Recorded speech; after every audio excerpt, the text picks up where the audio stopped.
जी अस्सलाम वालेकुम नाज़रीन, प्रोग्राम व्यूज़ पेपर के साथ हम आपके साथ हाज़िर हैं। और जो आपने ये बात तो सुनी होगी कि कुछ ऐसे जानदार हैं जो कि मादूम हो चुके हैं, इंडेंजर स्पीशीज़। और ये जो इंडेंजर स्पीशीज़ की लिस्ट में अगर अखबार को भी शामिल कर लिया जाए तो इसमें हर्ज नहीं होगा, क्योंकि इसकी जो रीडरशिप है अखबार की दिन ब दिन कम होती जा रही है। और उसकी जगह सोशल मीडिया और मोबाइल में ऐप्स और मुख्तलिफ ऐसे न्यूज़ सोर्सेज हो गए हैं जो न्यूज़पेपर की जो एक रीडरशिप थी, एक रवायत थी, वो ख़त्म हो गई है। ये प्रोग्राम आपको जो रोज़ाना की ताज़ा तरीन ख़बरें और जो अखबारात में जो सुर्खियाँ और उसकी मुकम्मल इंफॉर्मेशन आपको मिलेगी। एक मैं मिसाल देता हूँ आपको, जैसे पिछले दिनों एक ख़बर चल रही थी कि जो है वो 23 सितंबर को छुट्टी का ऐलान कर दिया गया। आपने थंबनेल ओपन किया और आप जो है वो खबर पे चले गए और पता चला जी फलां मुल्क की जो है वो वहाँ पे है कोई नेशनल डे है तो उसके ऊपर जो है वो छुट्टी का ऐलान, लेकिन आपने सोचा शायद पाकिस्तान में छुट्टी।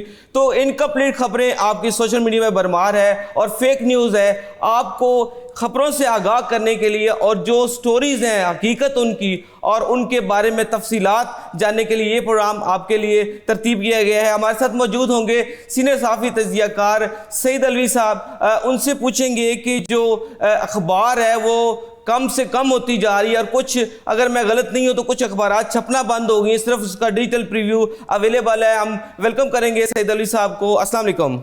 जी वालेकुम सलाम, बहुत शुक्रिया। अच्छा ये बताएं कि सबसे पहले तो हम ये बात करेंगे जो खबर है वो अखबार के बारे में है कि जो अखबार का जो है वो रीडर वो कहाँ है और अखबारें जो हैं वो जवाल का शिकार क्यों हो गई हैं। हाँ जी बिल्कुल, अखबार की जो एक तारीख़ है वो बहुत पुरानी है और बड़ी मोतबर है। आज भी अखबार के साथ मोतबर का लफ्ज़ आता है, इसलिए कि जैसे आपने ख़ुद जिक्र किया कि सोशल मीडिया के ऊपर कुछ खबरें ऐसी होती हैं जो फ्लोट कर दी जाती हैं, जिनके बारे में बाद में पता चलता है कि ये फ़ेक न्यूज़ है। लेकिन अगर अखबार की बात की जाए तो अखबार में ख़बर छाया होने से पहले डेस्कों से गुज़र के आती है, बाकायदा जो एडिटर्स हैं वो उसको देखते हैं, और न्यूज़ ओनरशिप की भी बात है कि वो ज़िम्मेदारी भी लेते हैं। कि जो खबर अगर कहीं बहुत कम होता है कि अखबार में खबर गलत लग जाए, अमूमन उसकी तस्दीक के बाद लगाया जाता है। जहाँ तक अखबार की तारीख़ की बात है तो अखबार की तारीख़ बहुत पुरानी है, बड़ी इसकी अहमियत है। अखबार में ना सिर्फ खबरें होती है बल्कि उसके ऊपर तज्ज़िये भी जो है इदारिये की शक्ल में और कालमों की शक्ल में मौजूद होते हैं। लेकिन वक्त ने चूँकि पलटा खाया, अब एक पेपर की जगह पे अब स्क्रीन आ गई है, हर चीज़ जो है वो स्क्रीन पे चली गई हुई है और इसी वजह से आज अखबार जो है उसकी अहमियत कदर कम हुई है, क्योंकि हर कोई अपने मोबाइल के ज़रिए ही सब अखबार, टीवी, कंप्यूटर का काम, हर तरह का जो भी काम होता है इंफॉर्मेशन लेने का वो इससे मोबाइल के ज़रिए कर लेते हैं। लेकिन बहरहाल आज भी अखबारात की अपनी एक अहमियत है। अगर आप अखबार को उठा के देख लें उसमें मुकम्मल ख़बर मौजूद होती है, जबकि सोशल मीडिया प्लेटफॉर्म के ऊपर ख़बर छोटी सी करके उसका एक मतन दे दिया जाता है। लेकिन जिसने ख़बर मुकम्मल पढ़नी है अपनी मुकम्मल मालूमात के लिए तो उसको अभी भी अखबारात का लेकिन इतना वो जो है वो टाइम लोगों के पास कम हो गया, शायद वो फौरन से स्क्रीन स्वाइप करके जब आपने पूरी इंफॉर्मेशन लेनी है तो फिर तो आपको वक्त निकालना ही पड़ेगा। अच्छा, लेकिन आज की अखबार हमने देखी, ये तो पूरा ट्रंप नामा लग रहा है कि जिसमें ट्रंप ने, अच्छा दो तीन बातें बड़ी जो है वो इंटरेस्टिंग थी। एक तो ये है कि जो अक़वाम मुत्तहिदा में जो हो रही है सरबराही कॉन्फ्रेंस, उसमें एक तो ट्रंप साहब हाईलाइट दो तीन वजह से हो गए। एक तो उन्होंने बयान दिया ऑटिज़म के हवाले से और वैक्सीनेशन की बच्चों के हवाले से। और इसके अलावा उन्होंने कहा जी कि हमास को एक तोहफ़ा होगा अगर हमने जो आज़ाद फ़लस्तीनी रियासत का ऐलान कर दिया गया। तो वो आलमी दबाव भी है, यूरोप ने भी तस्लीम कर लिया, बहुत से मुल्कों ने तस्लीम कर लिया फ़लस्तीनी रियासत को। अब ट्रंप को मैक्रोन ने मशवरा दिया है कि जी आप ये जंग रुकवाएं गज़ा में तो आपको नोबल पीस इनाम वो जो प्राइस मिलेगा। इसके बारे में क्या कहेंगे? आज तो ट्रंप की खबरों से अखबार बड़ी बड़ी। बिल्कुल आपकी बात ठीक है कि आज हमारी अखबारात में ट्रंप ही हर तरफ ट्रंप नाम है, लेकिन बहुत देर कर दी मेहरबान आते आते। ये जो फ़लस्तीन की वहाँ की गज़ा की सूरत हाल है वो इतनी मखदूश है, वहाँ पे गज़ा बतौर हथियार इस्तेमाल की जा रही है, वहाँ तो नस्ल कुशी की बात हो रही है, इंसानी वहाँ पे मज़ालम है वहाँ पे कि ये इतनी देर बाद ये बात कहना कि जब वहाँ पे हालात बहुत मखदूश हो गए। लेकिन चलें, देर आए दुरुस्त आए, कोई बात अगर हुई है पॉजिटिवली, अब वो ये बात सही है कि फ़लस्तीन की रियासत को जो है वो तस्लीम किया जा रहा है, दो रियासती हल की तरफ मामलात चल पड़े हैं। हमारे कुछ मुस्लिम सरबराहान सरबराहान ने भी जो मुलाकात की है 8 के करीब, खुशाइन बात है, इसका हल निकलना चाहिए। बहुत देर हो चुकी है और इसके बाद लेकिन आज भी अमेरिका सुपर पावर है, इस बात का जो है वो अंदाज़ा अभी भी हो रहा है कि पूरा जो यूरोप है, बहुत से ममालिक हैं, इवन चाइना, बहुत सारे इस्लामी मुल्क तो सारे ही जो है वो इस बात को तस्लीम करते हैं। लेकिन अमेरिका है जो इसराइल की जो है वो हमायत से बाज नहीं आ रहा। जब तक ये खत्म नहीं होगा तो ये नहीं मशरिक़ होगा। वस्ता में सबसे बड़ा मसला ये इस वक्त इसराइल की जो बैकिंग है ना वो अमेरिका की तरफ से ये बहुत मानी खेज़ है। और ये डबल स्टैंडर्ड भी देख लें अमेरिका के कि एक तरफ वो सऊदीया के साथ भी खड़ा है, कतर के साथ भी खड़ा है, हम सब के साथ खड़ा है, लेकिन हमले भी फिर इसराइल के जरिए हमारे क्या मजबूरी क्या है? अमेरिका को क्या ऐसा इंटरेस्ट है, वेस्टेड इंटरेस्ट है, क्या इंटरेस्ट है? इंटरेस्ट कोई भी हो जी, देखना हमने तो खुद देखना है। हमारे मुसलमानों के लिए एक बहुत बड़ा प्रॉब्लम है, हमें होश के नाखन लेने चाहिए। कब तक हम अमेरिका की पॉलिसी के दोगली पॉलिसी के साथ चलेंगे? एक तरफ वो हमारा दोस्त भी है, दूसरी तरफ हमारा यूएस इंटरेस्ट भी तो है इसमें। हाँ, वो भी तो ठीक है, अपनी जगह होगी, लेकिन हमें आज जो दौर जा रहे हैं इस वक्त, हमें अपने इंटरेस्ट को प्रोटेक्ट करना होगा। हमें मुसलमानों को अपने तरफ देखना होगा, अपने मफादात की तरफ देखना होगा, अपनी फ़लस्तीनी और गज़ा के जो हमारे बहन भाई उनकी तरफ देखना होगा कि उनके हक़ में कौन है। तो आज तक तो अमेरिका ने कभी ये नहीं कहा। अगर आज अमेरिका इस तरफ आया है, ट्रंप ने कहा है कि जी बड़ी अच्छी मेरी मुलाकात हुई है इस्लामी सरबराहान से, सबसे जो अहम मसला है जिस तरफ मैं इशारा करना चाह रहा हूँ कि इस वक्त जो फ़लस्तीनी बच्चे वो भूख से मर रहे हैं, फ़लस्तीनी और गज़ा की जो अवाम है इस वक्त मुकम्मल तौर पर मखदूश हालात में है। वहाँ पे तो खुराक नहीं पहुँचने दी जा रही है, अद्वियात नहीं पहुँचने दी जा रही, लेके गए बच्चों की जो भूख से मर रहे हैं। ऐसे हालात में पहले कम अज कम वहाँ तो अमन तो लेके आए, वहाँ उनको खुराक तो बहम पहुँचाए, अद्वियात तो पहुँचाए। ये इतने बयानात का क्या फ़ायदा? अच्छा, ट्रंप ने फिर एक दफ़ा क्रेडिट लिया जी पाकिस्तान इंडिया की जंगबंदी के हवाले से उसका किरदार था, और उसने कहा था कि मैं हर खित्ते में जो है वो जो जंग बंदी करूंगा। उसने ख्वाहिश का इज़हार भी किया है कि नोबेल पीस प्राइज बिल्कुल ठीक है जी, नोबेल अमन इमाम के लिए ये सारी बातें हो रही हैं, लेकिन इनाम हासिल करते करते कितनी जंगो जदल करानी है, बंद करानी है। दो चीज़ें इसमें और जो हैं वो हमारे इंटरेस्ट की हैं। एक तो उसने कहा है जी कि जो इंडिया जो है वो रशिया से तेल खरीद रहा है, एक तो ये, और दूसरा ट्रंप की गैर रस्मी जो मुलाकात हुई है शहबाज शरीफ साहब से और जो नायब वज़ीर-ए-आज़म इसहाक डार साहब से, और बड़े खुशगवार मूड में वो नजर आ रहे थे। आपने देखी होगी क्लिप। हाँ नहीं ठीक है, आजकल अमेरिका के साथ हमारे ताल्लुकात बड़े आइडियल हैं, इसमें कोई शक नहीं है, लेकिन देखना ये है कि क्या ये हमारे हक में है, हम उसमें से कुछ बरामद कर लेंगे, हमारी मईशत बेहतर होगी, हमारे जो स्ट्रेटेजिक ताल्लुकात हैं अमेरिका के साथ, हमें ज़रा आंखें खोल के चलना चाहिए, हमें अपनी फ्यूचर प्लानिंग देखनी चाहिए, हमें देखना चाहिए। देखें जो अक़वाम आलम में एक दूसरे के ताल्लुकात होते हैं बेसिक इंटरेस्ट बेस्ड होते हैं। हमें ये नहीं भूलना चाहिए कि जी हमें वहाँ पे बहुत ज़्यादा वेलकम किया जा रहा है, हमारे वहाँ पे हमें हार पहनाए जा रहे हैं, हमें वहाँ पे खुश आमदेद कहा जा रहा है। असल बात है देखना तो ये है कि पाकिस्तान के हाथ क्या आना है, क्या हमारे स्ट्रेटेजिक ताल्लुकात जो है वो लॉन्ग टर्म है, क्या हमें माशी फायदा हो रहा है वहाँ से। इन्वेस्टमेंट की बात हो रही थी कि अमेरिकन जो इन्वेस्टमेंट होगी यहाँ पे माइंस मिनरल के हवाले से, तो उसकी कोई पेशरफ्त भी कोई सामने आई है या अभी सिर्फ बातें ही हैं? अभी तक तो देखें कोई नहीं आए भी। तो देखें हमारा सबसे बड़ा मसला ये है कि हमारे एसेट्स हैं उस पे सबकी नज़र है। पहले चाइना के साथ भी हमारा सैंडिक का प्रोजेक्ट हुआ, लेकिन टेक्नोलॉजी के ट्रांसफ़र की कोई बात ना हुई, वो अपनी हिस्से से ज़्यादा चीज़ें लेके चले जाते हैं। असल मसला ये है कि हमने अपने मफादात को कैसे प्रोटेक्ट करना है। आप देखें अगर हमारे पास मादनियात है तो वो मादनियात के पीछे आ रहे हैं, कल कोई और चीज़ देखेंगे, कोई और मुल्क आ जाएगा, चाइना तेल निकल आया, लेकिन देखना ये है कि हमारे हुक्मरानों को ये सोचना चाहिए कि जब हमने कोई मुआहदे करने हैं तो उस मुआहदे में पाकिस्तान का जो मफाद है वो देखना है। लेकिन अफसोसनाक बात यह है कि पाकिस्तान में जो हमारे हुक्मरान शुरू से लेकर अब तक जो रहे हैं, मुआहदे तो बहुत बड़े बड़े कर देते हैं, लेकिन बाद में एक तो ये पता चलता है कि सिर्फ MOU ही हुआ है, सबसे बड़ा मामला तो ये है। फिर दूसरी बात है अगर वो वाकई मुआहदा हुआ भी है तो पाकिस्तान के अवाम को उसके अंदर फ़ायदा क्या है। असल मामला तो ये ना कि फ़ायदा क्या है, हमने करना क्या है। ये अरब ममालिक के साथ जो हुआ है, मुआहदा हो रहे हैं या मज़ीद मुल्कों का भी शराकत का इरादा है, तो ये अलफ वाले अरब भी आएंगे या ऐन वाले सिर्फ आएंगे? असल मामले यही है कि अलफ वाले अरब आने चाहिए। लेकिन मैं एक बात इस तरफ आपने जो की है वो ठीक है, आपको किसी ने कुछ नहीं देना, अगर आपने अरब कमाने हैं और फिर अरब से आगे बढ़ के डॉलर कमाने हैं, जो आपका मसला है, तो फिर आपको अपनी इंडस्ट्री चलानी होगी, अपने माशी मामलात को खुद देखना होगा। वो कहते हैं अपने मरे बगैर जन्नत नहीं मिलती। आप अपना कारोबार नहीं चलाएंगे, इंडस्ट्री नहीं चलाएंगे, मुल्क में हालात खराब हैं, तो कब अच्छा, ये मीठी मीठी बातें बहुत हो रही हैं कि जी बाहर से इन्वेस्टमेंट भी आएगी, मुल्क के हालात बेहतर हो रहे हैं, माशी पॉलिसी बेहतर जा रही है और इसमें जो हमारे सियासी हालात भी ठीक हैं, स्टेबल हैं, लेकिन साथ ही इन मीठी मीठी बातों में जो है वो वर्ल्ड बैंक की बड़ी खौफनाक रिपोर्ट जो है वो आ गई है, जिसमें गुर्बत की हमने दुनिया की तो फिक्र की हुई है। हम बहुत सारे अगर मैं पिछले 2 महीनों में दौरों का हिसाब लगाऊं जो पीएम साहब ने बाहर किए हैं और उसके अगेंस्ट ये रिपोर्ट देखूं, तो मुझे जो है ना वो समझ नहीं आएगी कि गुर्बत 7% बढ़ गई है पिछले 3 सालों में। यानी पीडीएम की गवर्नमेंट लगा ली है, ये गवर्नमेंट लगा ले, मिला के 3 सालों में 7% जो है वो गुर्बत बढ़ गई है, वर्ल्ड बैंक कह रहा है। तो फिर हम आगे जा रहे हैं, पीछे जा रहे हैं? ये जो हमारे सफारती तलकात है किस दिन हमारे काम आएगी? देखिए, किसी ने हमें कुछ नहीं देना। जैसे पहले मैंने खुद कहा है कि ये सब जितने भी ममालिक हमारे साथ दिलचस्पी ले रहे हैं, बेसिकली उन तमाम प्रोजेक्ट के अंदर उनकी अपने मामलात हैं, उनके अपने जो भी यहाँ से फ़ायदा लेने के प्रोजेक्ट्स हैं वो हैं। अब आते हैं कि गुर्बत 3 साल में 7% गुर्बत का इजाफा होना एक बहुत बड़ी अलार्मिंग बात है।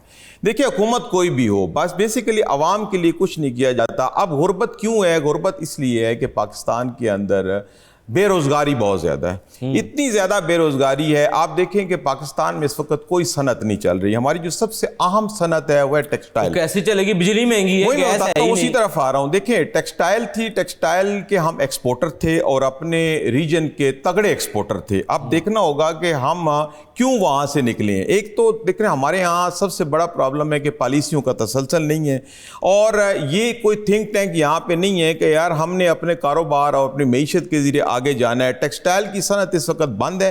फैसलाबाद में एक हमारा शेयर तो बांग्लादेश और वियतनाम ले। मैं बताता हूँ आपको कि एक फैसलाबाद में एक मिल के अंदर 12-12 हज़ार मुलाजम थे, और अब आप देखें कि पिछले तकरीबन 5-6 साल से मिलें बंद पड़ी हुई हैं। जब मिलें बंद होंगी टेक्सटाइल की, दीगर कोई सनत हमारी चल नहीं रही यहाँ पर, इसके कई मसाइल हैं। अब जिस पावर सेक्टर की तरफ आपने इशारा किया, देखिए पावर सेक्टर का तो ये मामला है कि इतनी महंगी इतनी बिजली लेके तो कोई भी इंडस्ट्री नहीं चल सकती। मजीद महंगी होनी है, ये अगली खबर उसी के मुताल्लिक है। जी जी बिल्कुल, मजीद महंगी हो रही है, ये हालात है। फिर पॉलिसियों का तसलसल नहीं है यहाँ। तो हमारा ये जो मुल्क ऐसा मुल्क है कि यहाँ कारोबार करना जो है ना एक जुर्म है। सियासतदानों को क्या मीठी मीठी बातों से जो है हकायक लोगों को बताना नहीं चाहिए कि जी इतनी गुर्बत बढ़ गई है, इसका भी कोई उसकी तरफ भी कोई हाल हो? नहीं, कोई नहीं सोचता जी। देखें, यहाँ पे कोई भी हुकूमत आई है वो अपने मफादात के तहफ़्फ़ुज़ के लिए काम करते हैं। अव्वल तो हमारा इलेक्टोरल सिस्टम इतना महंगा है कि वो पहले साल में तो अपना लगाया गया खर्चा वापस लेते हैं। अभी जो वो उसका अभी हाल ही में जो इलेक्शन पोस्टपोन हुए हैं, मुख्तलिफ जो ज़िमनी इंतखाबात होने थे, तो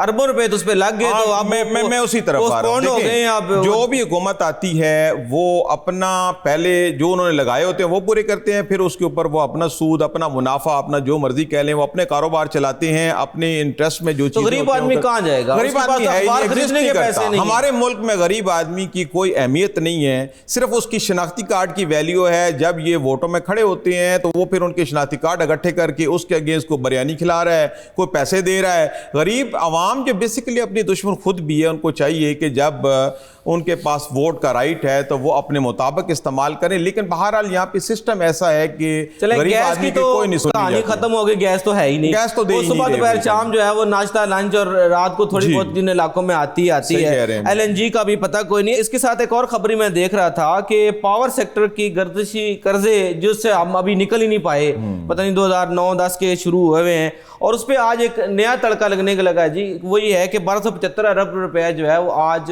मुआहदा होगा कमर्शियल बैंकों के और गवर्नमेंट के दरमियान, और 1275 अरब का कर्जा लिया जाएगा जो सर्कुलर डेथ को फिल करने के लिए, कि जो हमारे पास जैसे आप कहते हैं ना घरों में है दस्ती पकड़ लो जी, है फौरी तौर पर दस्ती तो है, लेकिन उस दस्ती की अगली स्टोरी में बताता हूँ ना।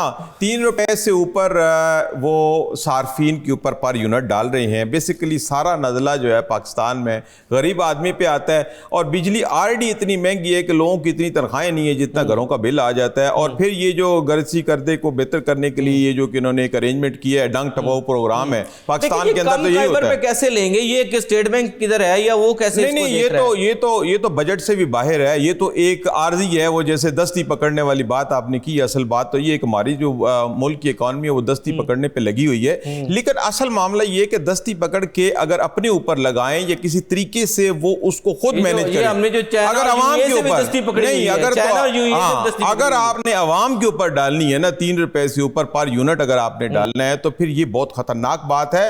और ये पहले ही बिजली इतनी महंगी है, ऊपर से ये फिर महंगा करेंगे। और कमर्शियल बैंकों का कर्जा ये तो इन्होंने वापस करना ही करना है, इसमें तो कोई रियायत होने वाली बात कोई नहीं है। और फिर ये बजट से बाहर है, फिर कहते हैं हम सप्लीमेंट्री बजट नहीं लाते। कहां नहीं लाते? जी, आप बिल्कुल सही कह रहे हैं कि अल्टीमेटली भले वो किसी भी तरीके से वो जो कर्जा है वो आवाम पर ही पड़ना है। जो आवाम ने टैक्स देने हैं वो अलहदा है, जो बिजली के जरिए जो कलेक्शन हो रही है रेवेन्यू की वो अलहदा है। तो सारा मलबा तो आवाम पे गुजरना है, और उसके साथ भी गैर लानी लोड शेडिंग भी है। और अच्छा, इसमें एक और भी चीज इजाफी आप ये भी नोट फरमा लें कि हफ्ते में 1 या 2 दिन तो सुबह 8 से 3 बजे तक बिजली नहीं होती। अब वो लोड शेडिंग को मैनेज कर रहे हैं, मेंटेनेंस के नाम से मैनेज कर रहे हैं, क्या कर रहे हैं? ये क्या जो वापदा और जो डिस्कोज है ये क्या कर रहे हैं? इनकी कोई कारकर्दगी नहीं, कारकर्दगी क्या? वो देखें ना जी, 87 अरब रुपए जो है ये लॉस हुआ है पहले माली साल के पहले, यानी इस माली साल के पहले महीने में 87 अरब रुपए का बिल तो छोड़ते नहीं है, तो कैसे? 87 वो बताता हूं मैं, 87 अरब रुपए का जो लॉस हुआ है बिजली की तकसीम कार कंपनियों में। अच्छा, उसमें जो 44 अरब रुपए हैं इनएफिशिएंसी की वजह से जाया हुआ है।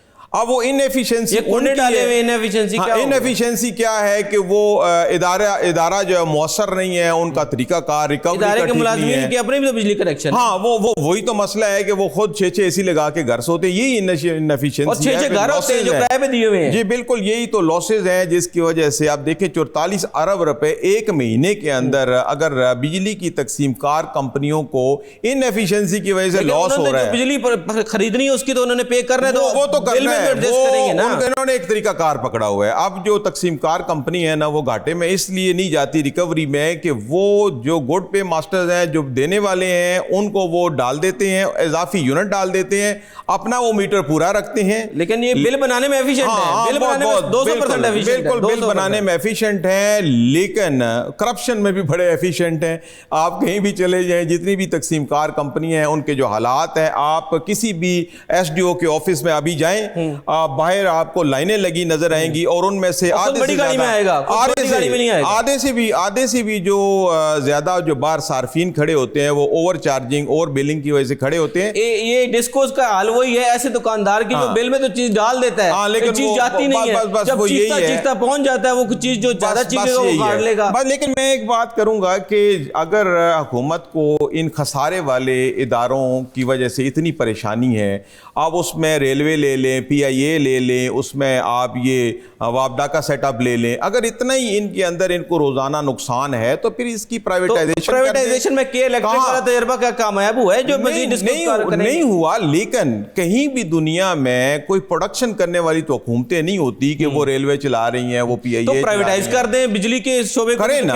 अब यही मसला है, उनको डर क्या है कि वो क्यों नहीं करना चाहते कि ये जो इजाफी टैक्स हम आए रोज करते हैं, ये बेसिकली मामला इनडायरेक्ट टैक्सेशन का है। पाकिस्तान की सारी इकॉनमी चल ही इनडायरेक्ट टैक्सेशन के ऊपर रही है। उनको ये डर है कि यूटिलिटीज अगर हम डीरेगुलेट कर देते हैं, जिससे आवाम खुशहाल हो जाएगी, तो हम ये जो बदमाशी के जरिए इतना इनडायरेक्ट टैक्स इकट्ठा कर रहे हैं, ये कहां से करेंगे? मसला तो ये है, जब आप देखें, जब अगर हुकूमत जहां पे टैक्स लेना है बड़ी कारपोरेशन से, वहां से टैक्स जब आप नहीं वसूल कर पाते, आपका अपने इदारों की नाअहली है, तो आप वहां पे हाथ लगाते हैं, आवाम की तरफ जाते हैं, आवाम के ऊपर आप डालते हैं। जो सुपर टैक्स लगाया गया था उसका क्या कुछ हुआ? भी नहीं है जी। देखें, बात यह है कि बड़ी कारपोरेशन जिनके बड़े बड़े वॉल्यूम्स हैं, उनसे अगर FBR सही तरीके से अगर अपना टैक्स वसूल कर ले, तो फिर ये आवाम के ऊपर उनको वो हर चीज के जरिए बोझ डालने की जरूरत नहीं है। मसला ये है कि वहां ये कर लेते हैं डीलें,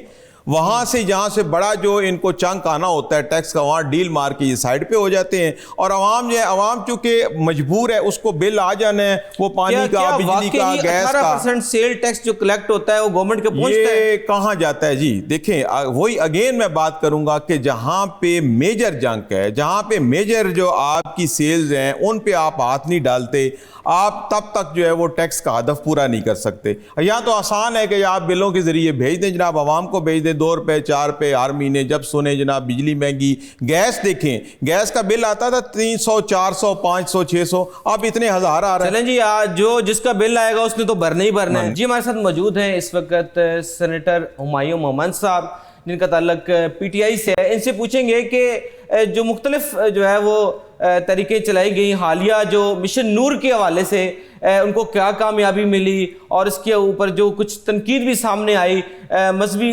लिहाज से, उसका अहवाल जानेंगे। सेनेटर साहब, आप बताइएगा कि ये इससे आपको क्या फ़ायदा हुआ, क्या आउटकम निकली इस तरीक से? बिस्मिल्लाहिर्रहमानिर्रहीम, या का नाबुदो व या का नस्तईन। देखिए, सबसे पहले तो पाकिस्तान के हालात ऐसे हैं कि बहुत सख्त किस्म के तूफ़ान, बहुत सब किस्म के कंडीशंस, कितने लोग बेघर हो गए, कितने लोग जानों से हाथ धो बैठे। ओवरऑल पाकिस्तान में इकॉनमी की हालत तबाह हो रही है। आपको वर्ल्ड बैंक भी कह रहा है कि गुर्बत बहुत ज़्यादा बढ़ गई है। हमारे अपने ज़राए भी बताते हैं कि पॉवर्टी जो है वो तकरीबन 50% पे चली गई है, एंड सो फोर्थ। जुल्म हो रहा है, इंसाफ नहीं है। हमारी तो अदलिया है वो बिल्कुल तकरीबन अपाहज हो गई है। तो इस तरह के मौक़ों पे आम तौर पे मुसलमानों में एक चीज़ होती है, एक रिवाज होता है कि हम लोग अल्लाह ताला से मदद मांगते हैं, और उसकी मदद मांगने के मुख्तलिफ तरीके हैं। उनमें से एक तरीका है आप अजान करते हैं। इस वजह से हम लोगों ने तो नहीं, नॉट एज अ पार्टी, लेकिन हमारे बाज़ वर्कर्स या बाज़ सपोर्टर्स ने एक इवेंट स्टार्ट किया जिसको उन लोगों ने उसका किया था, नूर का वो किया था, जो भी मिशन नूर के नाम से किया था। अच्छा, इसके ऊपर एक कंट्रोवर्सी स्टार्ट हो गई थी कि जी ये फलाना है, और ये उस लिहाज से कि नूरुद्दीन जो मेरे ख्याल में जो एक ख़ास तबका है अहमदी या जो भी है, लेकिन हम लोग ये भूल गए कि नूर अल्लाह ताला की सिफ़तों में से एक सिफ़त है जी।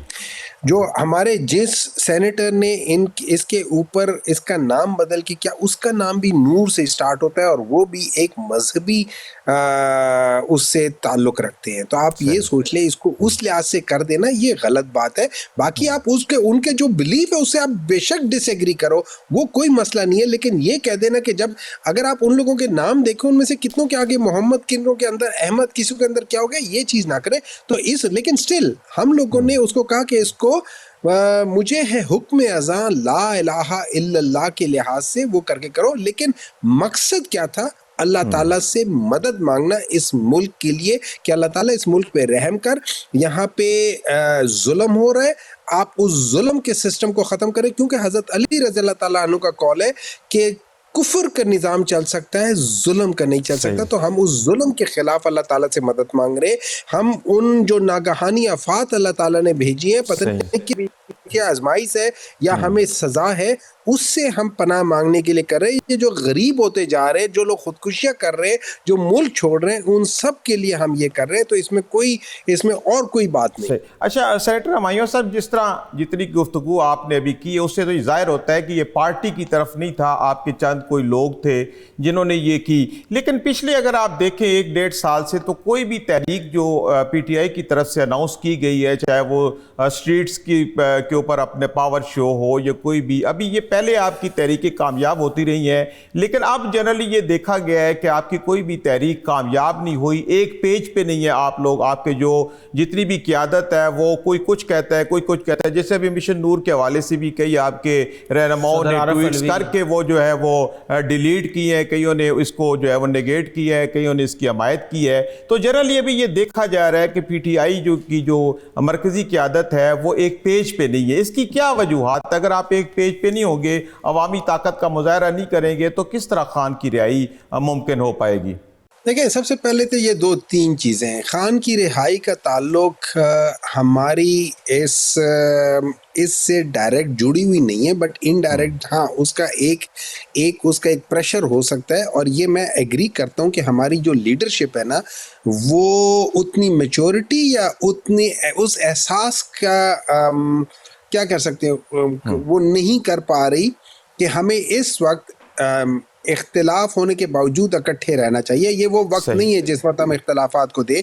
अब उसमें बहुत सारे लोग होंगे, शायद उनके लिए ये इम्पोर्टेंट हो, वो कह नहीं सकते। तो आई रिस्पेक्ट देयर ओपिनियन, लेकिन this is not the time. मतलब आप पे कहने का मकसद ये है कि अभी जो पीटीआई की जो तहरीक है, इसके जितने भी रहनुमा है वो मेचोरिटी का मुजाहरा नहीं कर पा रहे। यही वजह है कि इस वक्त पीटीआई का जो वर्कर है वो भी इंटैक्ट नहीं है और पूरी तरह स्ट्रीट पावर जो है वो सामने नहीं आ रही।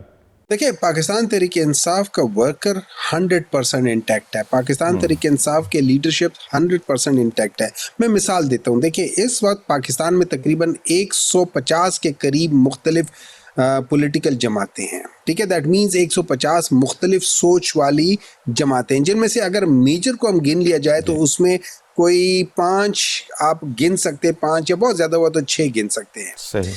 इन 6 के ये हम सारे के सारे पाकिस्तानी, हम सारे के सारे पाकिस्तान के लिए काम कर रहे हैं, लेकिन हम लोगों की सोच फ़र्क है।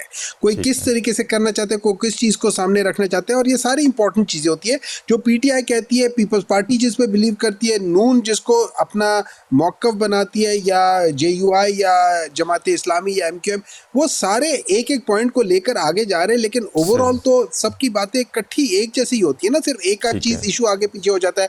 लेकिन हम सारे पाकिस्तान के लिए, लेकिन हम कहते हैं कि this is beauty of democracy. अब इसको ज़रा छोटा कर दे। हम नॉर्मली चीज़ को बड़ा करके उसको करते हैं, जिसको हम एक्सट्रापोलेट करते हैं। इसको आप छोटा करके देख लेंगे तो यही जब डेमोक्रेसी एक पार्टी के अंदर आती है तो वहाँ मुख्तलिफ जो सोच वाले लोग होते हैं उनके अंदर डिफरेंस ऑफ ओपिनियन आ जाता है। जी बिल्कुल ठीक है, आपकी बात बिल्कुल ठीक है। डिफरेंस ऑफ ओपिनियन का होना भी जो है वो जमहूरियत का हुस्न है। सेनेटर हुमायूं अहमद साहब, आपका बहुत शुक्रिया, आपने वक्त निकाला और हमारे प्रोग्राम में शामिल हुए, बहुत शुक्रिया। जी हमारे साथ मौजूद थे सेनेटर हुमायूं मोमेन साहब, और उनका कहना यह था कि पीटीआई के अंदर कुछ इख्तलाफात ज़रूर है, लेकिन उसको जो है वो हल किया जाएगा। कुछ और मज़ीद खबरें शामिल की जाएंगी। आज मैं अखबार देख रहा था अली साहब, तो ये देखें कि वहाँ पे भी माइक बंद हो गए जनरल असम्बली के इजलास में। ये भी एक अनोखा वाक़या हुआ है कि ज़रूरत के तहत माइक बंद कर दी गई। यहाँ पे भी बाज़ का हमने कभी सुना था कि माइक यहाँ बंद हो जाते हैं या खुफिया कैमरे लगाए जाते हैं, तो उधर भी कोई सेंसरशिप हो गई है जनरल असम्बली इजलास में।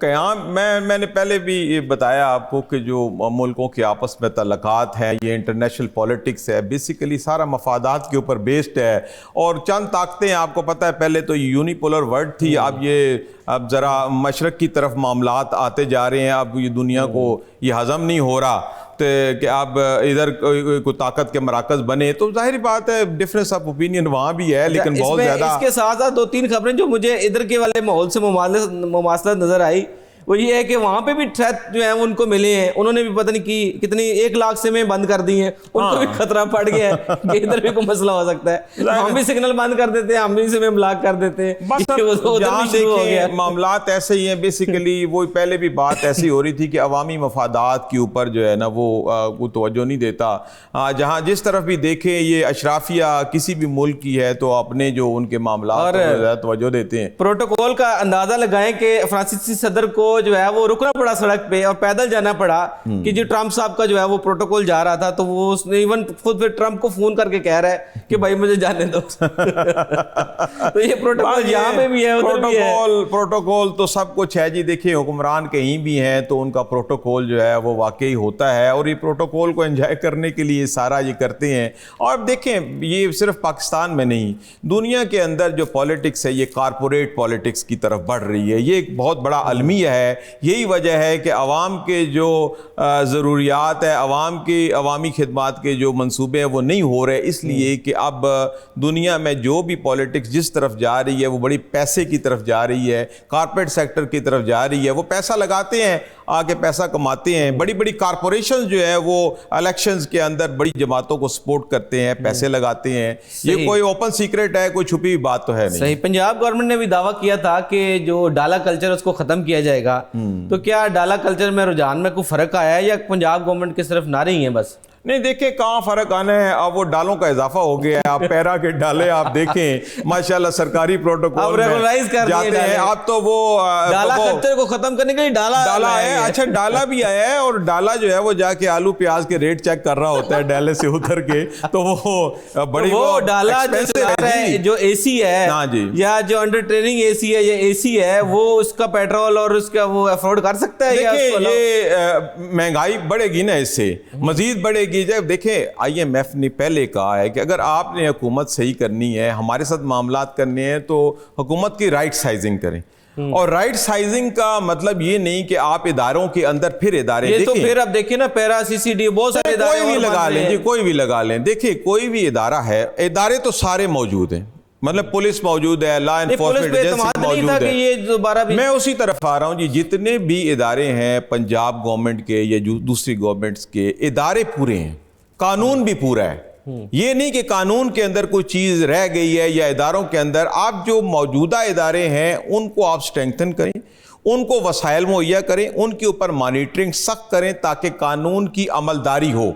कानून के ऊपर अमलदारी करने के लिए मजीद इदारों का आना, बोझ डालना, जो कि हमारी मईशत मुतामल नहीं है, तो इसलिए अच्छी बात हमारे यहाँ रेस्क्यू 11122 एक अच्छा इदारा है और वो फाल भी है और वो काम भी कर रहा है, तो बाकी इदारे क्यों नहीं हो सकते? उधर तो नया रिस्पांस नहीं बनाना पड़ेगा। वही मैं कह रहा हूँ कि हमारा सेटअप मुकम्मल है, हमारा कानून भी मुकम्मल है। ज़रूरत इस अमर की है गुड गवर्नेंस की, जिसका ये नारा तो ज़रूर लगाते हैं, लेकिन गुड गवर्नेंस की तरफ आते नहीं हैं। जब अगर पहले लॉ एनफोर्समेंट के लिए इदारे मौजूद हैं तो आप उनके ऊपर अपनी जो मॉनिटरिंग है वो सख्त करें और कानून की अमलदारी को हुआ है कि काम करने पे तंकीद, मरियम साहिबा का कहना है कि काम करने पे तंकीद हो रही है कि मैं रोजाना जाती हूँ, दौरे करती हूँ सैलाब ज़दगान के इलाके में, या बसों के वो इफ्तिताह के सिलसिले में, बच्चों को वजीफे देने के सिलसिले में, तो वो उन पे तंकीद फिर भी हो रही है। अच्छा, तो ना करें तो बेहतर नहीं है कि काम ही ना करें। देखिए बात ये है, इफ्तिताह करना, दौरे करना सिंबॉलिक चीजें हैं, फोटो बनवाना,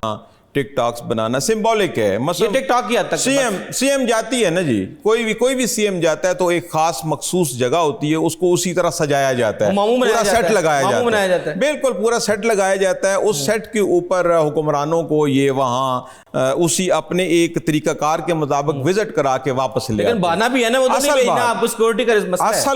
असल बात ये है कि अवाम से पूछें कि उनको क्या मिला है। हालिया सैलाब में जो अवाम मुतासर हुए हैं उनको क्या, उनकी रिहेबिलिटेशन तो दूर की बात है, उनके रेस्क्यू का मामला इतना ख़तरनाक रहा है कि उनके रेस्क्यू नहीं किया जा सका। तो जब रेस्क्यू नहीं है तो उसके बाद रिहेबिलिटेशन कैसे होगी? असल में जब देखें, जब काम होगा ना पब्लिक बोलेगी, फिर इनको बोलने की जरूरत नहीं है। ये जो सीनियर वजीर और मुख्तलिफ जो वजीर थे वो जनूबी पंजाब में उन्होंने हफ्ता 10 दिन गुजारे हैं, क्या इन्होंने भी काम नहीं किया? अच्छा, एक मैं आपको मजे की बात बताता हूँ। ये जब वज़रा इकट्ठे हो जाते हैं तो क्या होता है, इनके प्रोटोकॉल के ऊपर सारी इंतजामिया लग जाती है।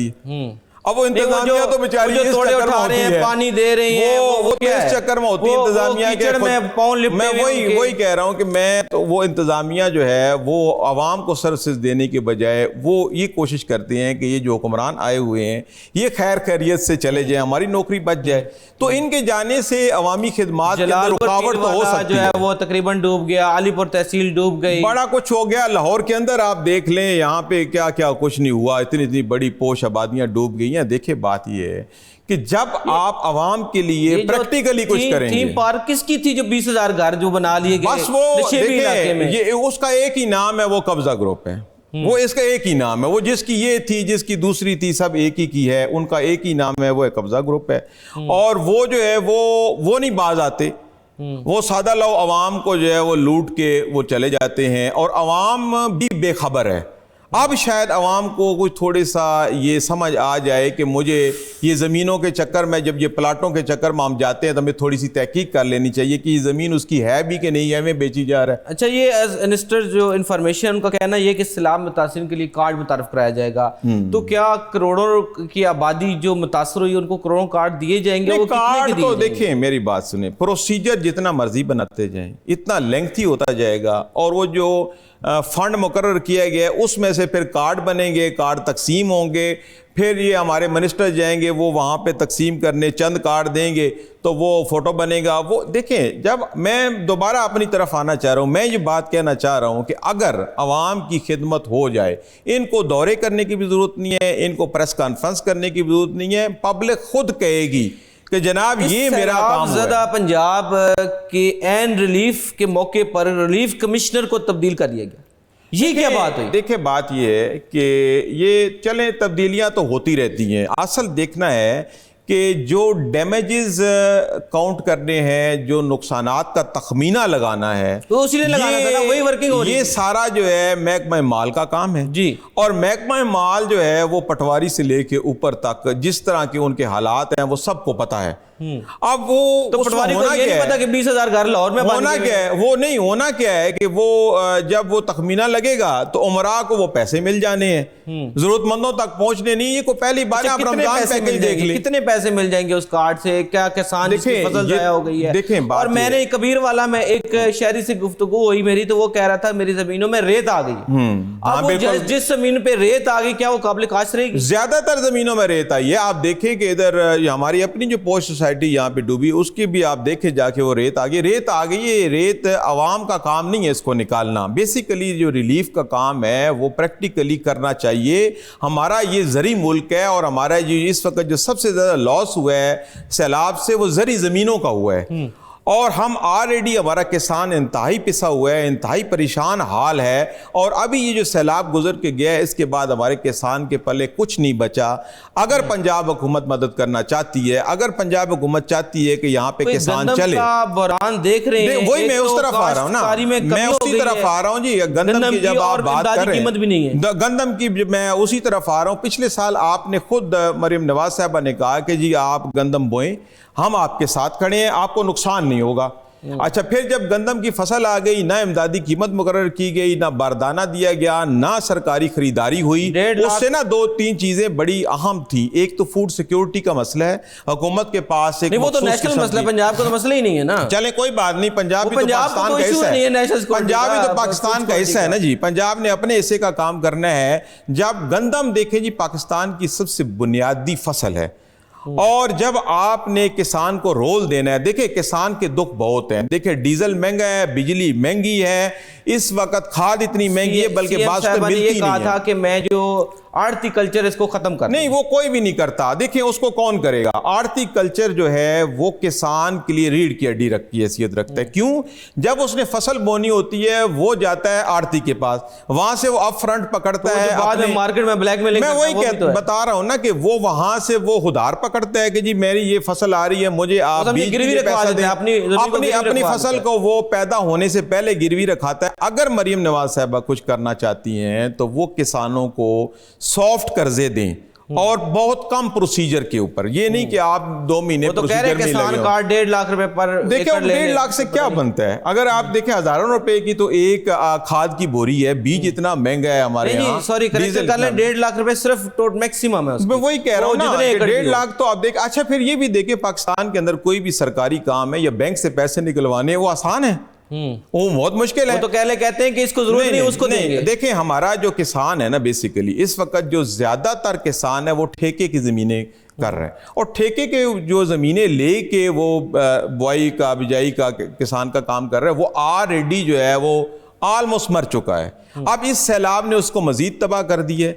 ये जो यहाँ लाहौर में बैठ के पॉलिसियाँ बनाई जाती हैं ना, ये बेसिकली कागजी पॉलिसी हैं। जब आप फील्ड में जाएं, आप किसान को पूछिए तो सही, भाई तुम्हारी ज़रूरत क्या है, तुम्हारी क्या। अब फिर किसान के ऊपर टैक्स लगा दिए गए IMF के कहने के ऊपर। अब किसान के बेचारे के पास खाने को पैसा नहीं है। वो तो पंजाब असेंबली के अपने जो नून लीग के अरकान है वो भी इसके हक में नहीं है। जब ऊपर से आपको ऑर्डर आ जाने हैं कि जनाब IMF ने कह दिया है, आप चीफ वेब ने कह देना है कि जनाब ये बिल आ रहा है, आपने हाथ खड़े करने हैं, तो हाथ खड़े ही करेंगे ना। आपके पार्लियामेंटेरियन कौन से पढ़े लिखे हैं, कौन सा उनको को कानून का पता है, वो तो खुद मानते हैं। वो तो कहते हैं यार हमें तो पता ही नहीं होता, हमें कह दिया जाता है। MPs जो नून लीग से जिनका ताल्लुक है, उनसे बात हुई किसानों के हवाले से, तो वो कहते हैं कि हमारी पॉलिसी किसान दोस्त नहीं है। नहीं है जब वोट उनसे लेने हैं तो भाई ज्यादातर जो MP हैं देहाती इलाकों से खुद किसान है, वो खुद मानते हैं, वो कहते हैं भाई नहीं, ये मुमकिन नहीं है, किसान ऑलरेडी मर रहा है। तो चले बाहर से मंगवा लेते हैं ना, कर्जा तो मिला, अभी एक और किस्त मिलने वाली है, तो इसीलिए करते हैं ना। इक्तिसादी जायजा असल के बात बाद जो है तो नई अब किस्त आपने मिलेगी। की है, असल बात तो अब आपने की है। वो कहते हैं कि पहले चीनी की आप शार्टेज पैदा करें, गंदम की शार्टेज पैदा करें,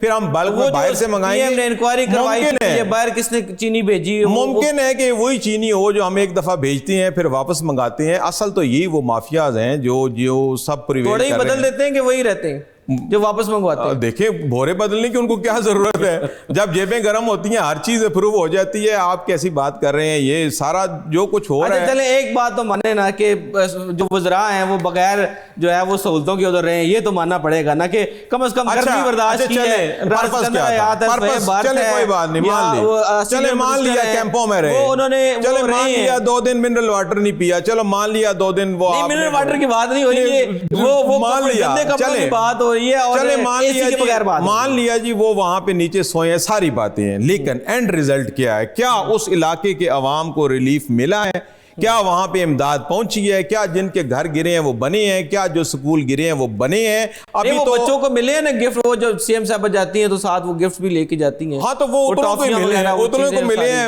हो सकता है एहलकारों ने वो भी वापस ले ली हो जो यहाँ पे हालात हैं। अक्सर औकात तो ये चीजें जो मिलती हैं, ये वो कहते हैं ट्रैक्टर लाए थे यहाँ हमें देने के लिए, वो वहां पे कैमरे के सामने दे गए। पंजाब गवर्नमेंट का और भी इनिशिएटिव है, वो बसें दे रही है इलेक्ट्रिक, वो दोनों मौलियात भी साफ, अल्लाह करे जी हवाई जहाज भी दे, हम तो कहते हैं दे। अच्छा, में तो उसकी शीशे तोड़ दिए उन्होंने, जो मुखालिफ जो सियासी पार्टी है उनकी उधर, उन्होंने तो बस को चलने भी नहीं दे रही है। देखें बात ये है, अब लाहौर है, लाहौर में बसें चल रही हैं। ग्रीन बसें अच्छी बात नहीं कि नहीं, अच्छी बात है, अच्छी बात है, लेकिन पायलट प्रोजेक्ट करने से क्या होगा? अब अगर आपने देनी है तो सबको दें। 2-4 बसें कहीं पे चला के वो जी हमने इलेक्ट्रिक चला दी, वो जी हमने पिंक बस चला दी। 20 रुपए किराया, ये भी तो देखें, 20 रुपए। देखें 20 तो कभी इसका ओरेंट ट्रेन का भी था, अब कहां पहुंच गया है? ये तो सारे देखें और खसारा देखें, फीजिबल प्रोजेक्ट करें। देखें अगर एक तरफ से वो आवाम को कहीं से रिलीफ देते हैं, अभी आप देखें ओरेंट ट्रेन का जो खसारा है वो करोड़ों नहीं अरबों का है। वो जब आपने कैसे प्रोजेक्ट कर लेने की, एक तरफ से आपने एक छोटा सा रिलीफ दे देना, दूसरी तरफ से वही जो अरबों रुपए उनको कहेंगे चाइना वालों को ये हमसे नहीं हो रहा, मेहरबानी करे आप खुद चला लें। बस वो तो ठेके वाली बात है, ठेके पे तो कुछ भी हो सकता है। तो अल्लाह ना करे ऐसा मौका आए तो गुमरानों को होश के नाखन लेने चाहिए। बेसिकली प्रोजेक्ट करें, मैं कहता हूं थोड़े कर लें,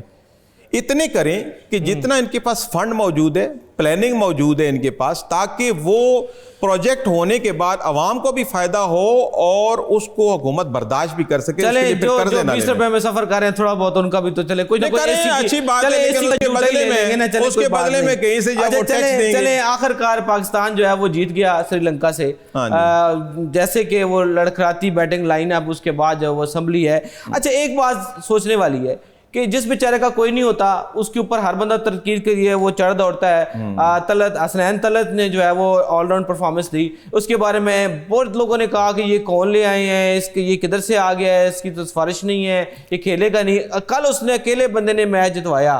तो क्या पॉलिटिक्स को क्रिकेट से ख़त्म नहीं होना चाहिए और टैलेंट को आगे नहीं आना चाहिए? देखिए हमारे तो हर शुबे में ही पॉलिटिक्स है, खेल में तो बिल्कुल नहीं होनी चाहिए। हमारी क्रिकेट इसी की भेंट चढ़ी है और आए दिन आप देखें, आप शुरू से ऊपर से शुरू कर लें तो भी गलत है, नीचे से कर लें। अब ऊपर से शुरू करते हैं, क्रिकेट के चेयरमैन जो भी लगाए जा रहे हैं आप पूरी हिस्ट्री चेक कर लें। अच्छा, इस पे भी इंडिया वावेला कर रहा है कि जो है वो आपने वज़ीर दाखिला को पीसीबी का चेयरमैन चलें किसी को लगाएं, मैं कहता हूं कोई भी लगाएं, कम से कम उसको क्रिकेट से दिलचस्पी हो, वो खुद क्रिकेट खेलना जानता हो। एक बात मानेंगे ना, देखिए हसन नवाज हो या नवाज हो, देखिए वो उसने पाकिस्तान को कल बचाया है नवाज। नहीं वो ठीक है, वो फिर एक पर्सनैलिटीज के ऊपर आप बात आ जाती है कि फलां ने बचाया, फलां ने उठाया। सिस्टम को ठीक करें, सिस्टम को ठीक करें। सिस्टम जब ठीक होगा, पूरा सिस्टम परफॉर्म करेगा तो फिर एक नाम नहीं आएगा, फिर पाकिस्तान का नाम आएगा कि जनाब पाकिस्तान जीता है। जब आप सिस्टम को इसी तरह एक बंदे के जरिए चलाएंगे तो फिर यही नाम आने हैं। फिर अगली दफा अब आपने देखा पिछले मैचों में क्या हाल है, बल्कि एशिया कप से तो वो कह रहे थे हमने जाने नहीं, हमने रूट जाना है, कोई भी बहाना बना के।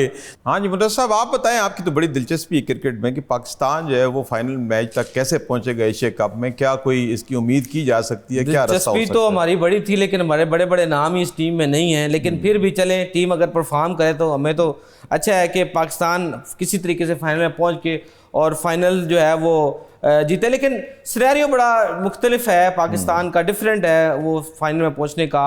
एक तो ये है कि वो अपना जो अगला मैच है वो जीते, और दूसरी जानब जो है वो इंडिया भी अपने वो दिलचस्प मुकाबले की सूरत में अगर भारत जो है अपने 2 मैचेस श्रीलंका और बांग्लादेश के साथ कामयाबी हासिल करे, इसके बाद अगर एक और भी सिनेरियो है कि अगर इंडिया की शिकस्त होती है बांग्लादेश से, तो फिर नेट रन रेट जो है वो उसके ऊपर फैसला होगा। और फिर जब वो आपने मशहूर डायलॉग सुना होगा कि शेखुपुरा गुजरांवाला मुल्तान और फिर सियालकोट से हारे और पाकिस्तान वो मतलब लाहौर जो है वो पिंडी से जीते, तो तब जाके हम फाइनल जीतेंगे। हर टूर्नामेंट में हमारे साथ ये बदकिस्मती है, कभी हमारे साथ जितना अगर हमारे यहाँ टैलेंट है और जितना हमारा पुरजोश शौकीन है क्रिकेट की, ये बहुत बेहतर हो सकता है, लेकिन जो है वो क्रिकेट की जो ज़बू हाली है वो पॉलिटिक्स की नज़र है, पॉलिटिक्स की वजह से ही है और मैनेजमेंट की खराबियां हैं। ताकि टैलेंट बहुत है हमारे यहाँ तो, लेकिन ये है कि हम उम्मीद करते हैं कि जो फाइनल है वो पाकिस्तान इंडिया का हो, और दुआ तो यही है कि पाकिस्तान जो है वो इंडिया से जीते, क्योंकि मुसलसल पे दर पे जो हार है वो पाकिस्तान को डिप्रेस कर रही है। हम तो खुशी से जो है वो झूम रहे थे कि हमने पाकिस्तान इंडिया के खिलाफ जंग जीती है, लेकिन खेलों के मैदान में भी हमें ये जंग जो है वो जीतनी है और इंडिया को बताना है कि इतने गरूर जो है वो अच्छी बात नहीं है। गेम एक दिन उसकी हो सकती है, 2 दिन हो सकती है, हर दिन में इंडिया की गेम नहीं हो सकती। नाज़रीन, आज का प्रोग्राम जो है वो आपने देखा होगा और अखबारात के हवाले से जो सुर्खियाँ थी वो डिस्कस की और उनके एनालिसिस दे। हमारे साथ जो सेनेटर हुमायूं मेमन थे वो उनका भी तजिया सुना। ये आपको जो है वो रोज़ाना की बुनियाद पे जो ख़बरों के ऊपर तजिया है वो आपको साथ साथ देते रहेंगे, ताकि आप फेक न्यूज़ से बच सकें। फेक न्यूज़ से जो है वो बचना बहुत ज़रूरी है। ये आपके ज़हन के लिए, आपके जो है अच्छी सेहतमंद ज़िंदगी के लिए बहुत ज़रूरी है कि वो ख़बर आप तक पहुँचे जो आपके इंटरेस्ट में भी हो और ऑथेंटिक हो, और कहीं आपको उसकी वजह से डिप्रेशन एंजाइटी का शिकार ना होना पड़े। आपकी जो है वो आपसे इजाज़त चाहेंगे आज। अगले प्रोग्राम में आपसे दोबारा मुलाकात होगी। अल्लाह हाफ़िज़।